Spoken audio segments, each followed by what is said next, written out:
Right, so I'm going to take you guys through one of my kind of booger bod, modern border workouts. So I used to do the booger bod thing a long time ago.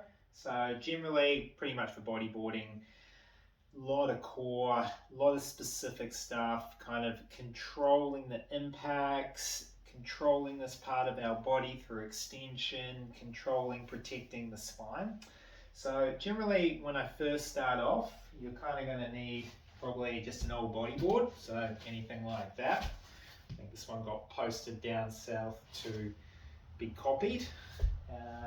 Swiss ball, probably 55, 65 centimeters, make it pretty hard.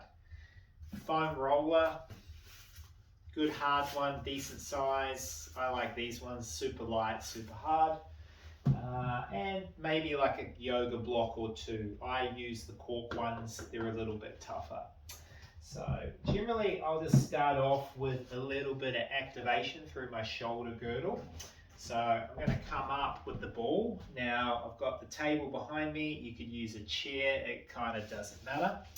And I'm going to come down onto the ball and I'm going to get the board just kind of on top of the ball. And I'm going to come into a prone position. So I'm starting on my left, I'm coming up into that prone position. Now once I've got that prone position, I've loaded my shoulders. From here I'm going to tuck my pelvis so that my lower back is pretty flat and I've turned on the front of my body. Once I've done that, I'm going to start to move. I'm going to push the board forwards and back without losing that contraction through my abdominals. So this is super important, just protecting your back from hyperextension injuries. So you might do a big invert and you land, and then when you land, it's kind of like your legs are wanting to get flipped over your head. So just here, we're really teaching our body to contract the abdominals while we're trying to be pulled into extension. So I'll do about 10 of those pretty slow, and then I'll come out. Take a moment, and then I'm going to change to the other side. So I'm coming through onto the right arm. Now you might find you're a little bit more stable on one side than the other. I'm a bit more stable on my left than my right, but also I've had a few old injuries in my right shoulder. Come back up, contract the abdominals. Again, find a stable point.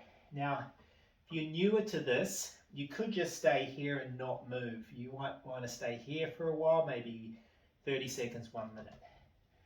As you get stronger, you can start to add that movement. And you'll find this movement actually happens while you're in the barrel. Maybe you're coming over the foam ball, maybe you're transitioning into a carve. We generally do move the board back and forwards a little. So getting a feel for that back forwards motion. Again, after about 10, maybe up to 1 minute hold, I'm going to come out.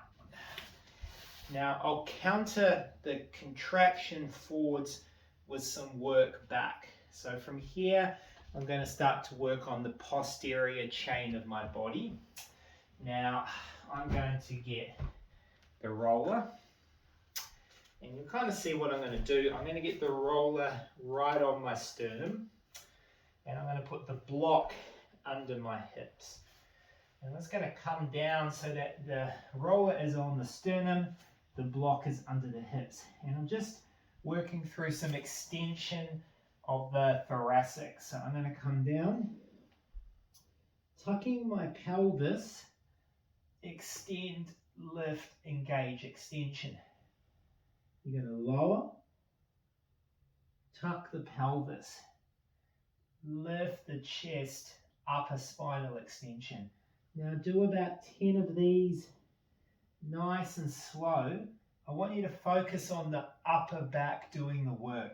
So you're tucking the pelvis, keeping the upper spine engaged.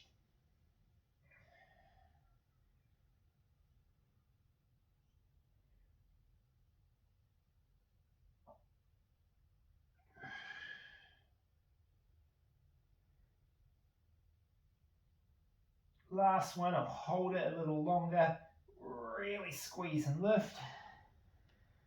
come down.